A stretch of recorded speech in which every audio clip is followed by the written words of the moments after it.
parlamentaria. En estos momentos estamos en compañía del congresista Hernando Ceballos Flores, presidente de la Comisión de Trabajo y Seguridad Social del Congreso de la República. Congresista, bienvenido a Agenda Parlamentaria en Congreso Televisión.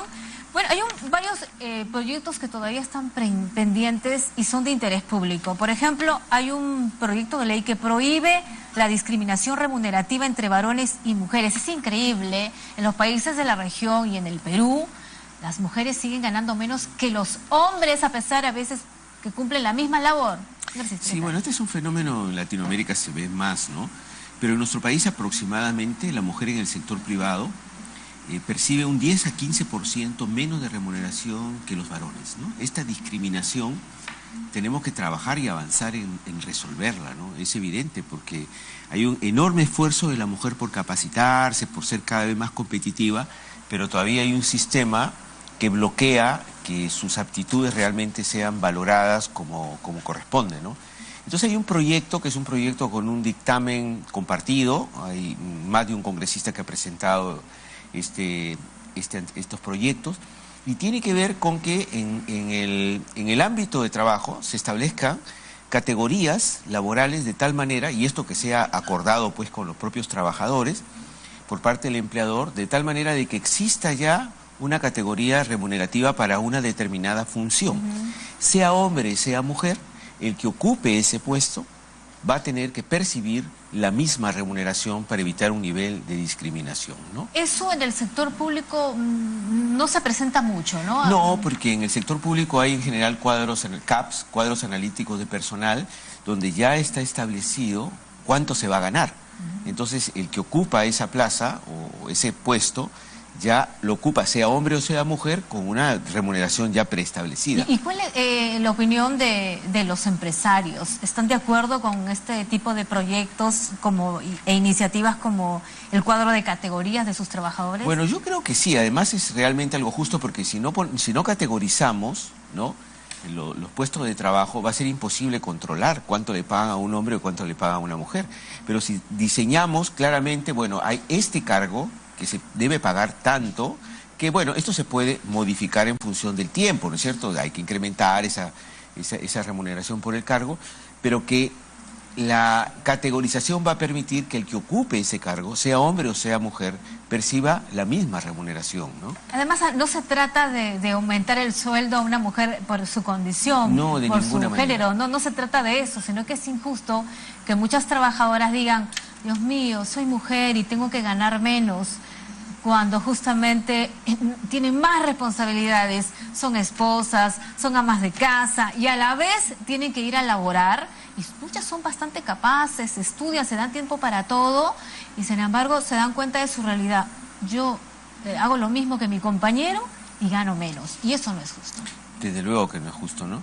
Entonces acá, no, como repito, esta ley no es para que ganen más las mujeres o ganen menos los hombres, no tiene nada que ver con el monto remunerativo, sino lo que tiene que ver esta ley es con ordenar también el sector privado de tal manera de que no exista esta discriminación que de hecho se da y es preocupante en nuestro país, ¿no? Y todavía hay mujeres que dicen, soy acosada por mi superior, por mi jefe, por mi compañero, y porque no cedí justamente a sus peticiones indecorosas, sigo en el mismo puesto, no me aumentan el sueldo.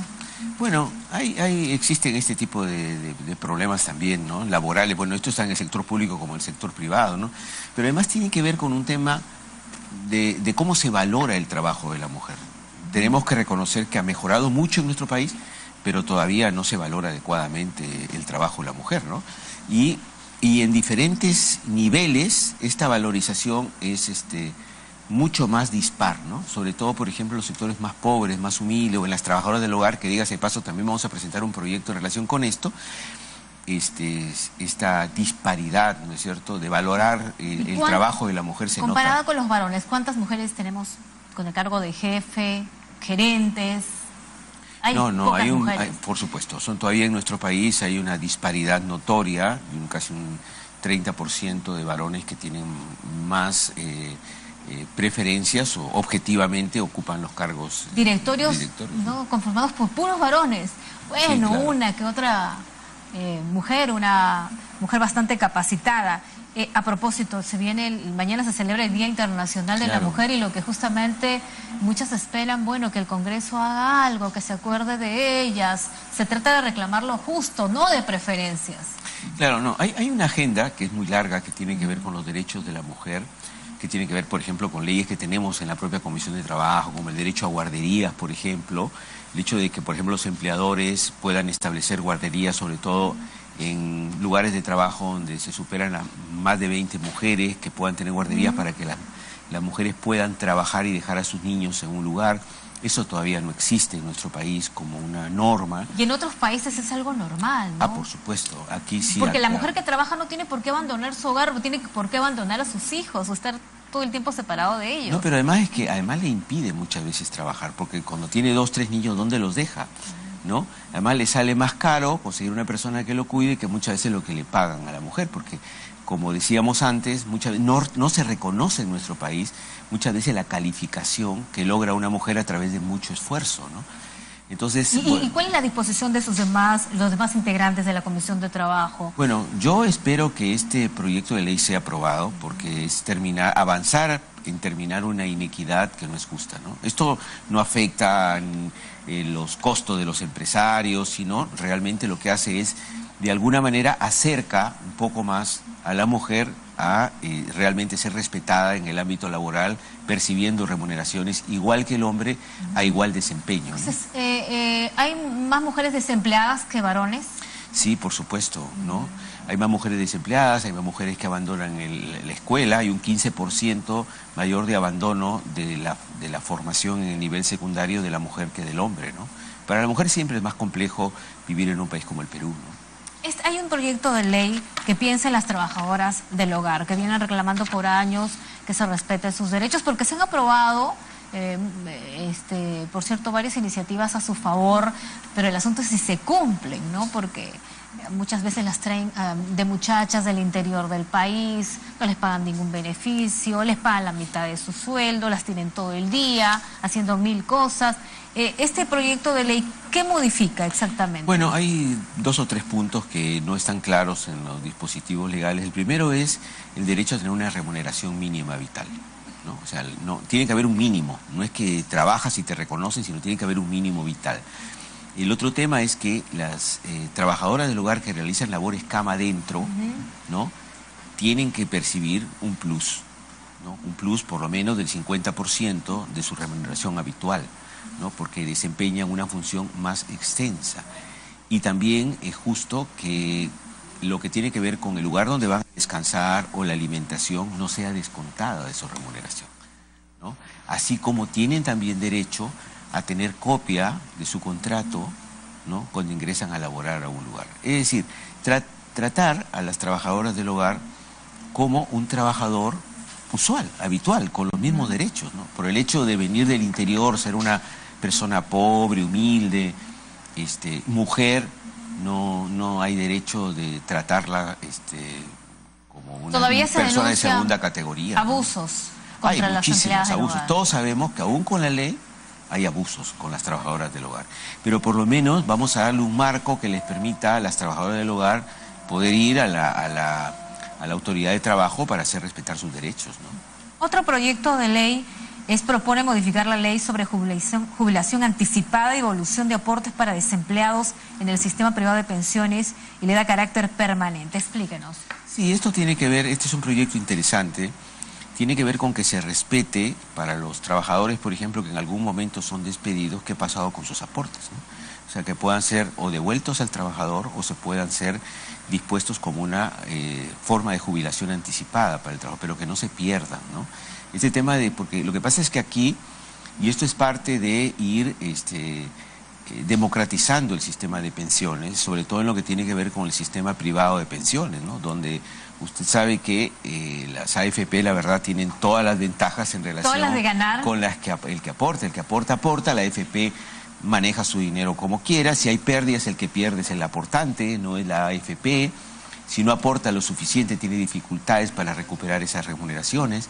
Entonces esto apunta a ir avanzando en democratizar el aporte pensionario y darle la posibilidad a la persona que es despedida, que pierde su trabajo, a tener una forma de jubilación anticipada con el aporte que ha desarrollado todos estos años, ¿no? Además, porque muchos esperan tantos años y les dan una pensión realmente mínima, ¿no? Que no les ayuda en mucho, y yo creo que la persona que es de edad o el jubilado mejor sería que le den todo, ¿no? Claro, además pero acá el tema es ¿quién realmente se beneficia con esta forma de privatización de la jubilación con las AFPs y todo esto, ¿no?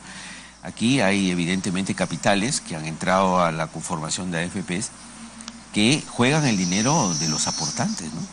Si hay pérdida en la inversión, porque ellos siempre ganan, te ganan por mantenerte tu cuenta, pero además ganan por la inversión, y si ganan, bueno, ganan, pero si pierden, el que pierde es el aportante, ¿no? Y esto es lo que pasa habitualmente, ¿no? Entonces no hay una transparencia tampoco de la información clara para el aportante, y entonces, bueno, termina después de muchos años percibiendo una pensión casi ridícula, ¿no? Y ahí hay un cambio que hacer porque no pueden quedar desamparadas esas personas. Por supuesto. Y además, cuando hay cualquier interrupción de los aportes, esos aportes tienen que ser devueltos al aportante. ¿Hay preocupación por lo que le sucedió a Graña y Montero? Había preocupación por parte de las AFP, sobre todo de los aportantes. Bueno, porque es parte de los capitales que se han movido alrededor de las AFP, ¿no?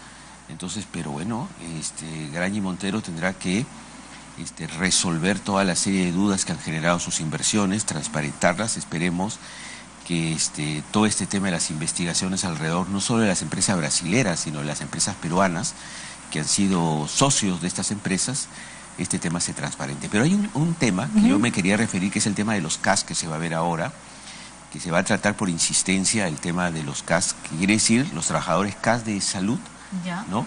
Que pasarían de ser CAS al régimen de 728 en la Seguridad Social, que es un proyecto que se aprobó en comisión y en el Pleno del Congreso, y que, bueno, fue observado por el Ejecutivo y ahora vuelve a la comisión.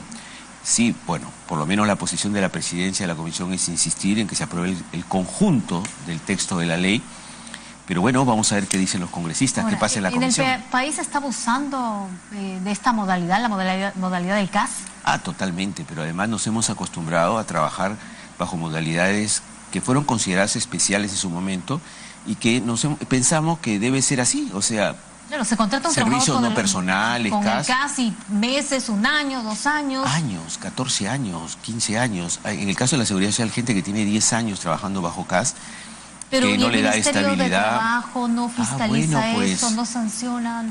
Bueno, eso es. Por eso conversamos con el Ministro de Trabajo la necesidad de ordenar este enorme desorden de regímenes laborales en el país y tener un régimen laboral mucho más lógico y que respete los derechos. Nos hemos acostumbrado que cualquiera que trabaje en cualquier instancia no tiene derecho a una perspectiva de vida, de estabilidad. Usted puede trabajar 1 o 2 años en un lugar y ahí no sabe lo que va a pasar. Y no sabe qué va a pasar, entonces no puede sacar un préstamo bancario, no se puede sacar un préstamo para una casa.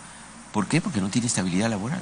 Entonces, el que desarrolla labores permanentes durante un lapso de tiempo tiene derecho a programar su vida, ¿no? Puede ser un trabajo provisorio, yo te contrato por 3 meses, 4 meses, bueno, pero si estoy trabajando para un empleador años, en una labor permanente, tengo derecho... Y además, si es permanente, además está demostrando que es capaz y la empresa lo necesita. Por supuesto. ¿Por qué no reconocer todos sus derechos, ¿no? laborales? Entonces ahora dicen, no, porque ya el reconocer derechos e invertir en el reconocimiento de derechos sociales se considera que no debe ser parte del área presupuestada de una institución. Entonces yo presupuesto mis gastos, pero no presupuesto mis responsabilidades sociales, y eso no puede ser. Y eso que los empresarios están pidiendo más flexibilidades laborales. Bueno, en este país solamente el 10% de los llamados formales realmente gozan de todos los derechos en el sector privado en nuestro país, ¿no? Además que lo que tenemos es más de un 70% de población que ni siquiera está formalizada desde el punto de vista laboral. Así es. Bueno, ojalá que se apruebe este proyecto de ley, congresista. Todos están muy importantes, pero de la discriminación que había de remuneraciones, ¿no? Discriminación remunerativa entre varones y mujeres realmente preocupaba a todas nosotras, se lo digo, y ojalá pues que sea aprobado. Esperemos, ¿no?, que en este Día Internacional de la Mujer, pues por lo menos en este aspecto, se pueda aprobar un proyecto para generar un sistema mínimo que permita que las mujeres no sean discriminadas en lo remunerativo en el sector privado. Muchísimas gracias al congresista Hernando Ceballos Flores, presidente de la Comisión de Trabajo y Seguridad Social. Hay varios proyectos que seguir abordando y lo comprometemos a tenerlo en otra oportunidad aquí en Congreso Televisión. Muchas gracias. Muchas gracias. Continúen con nuestra programación.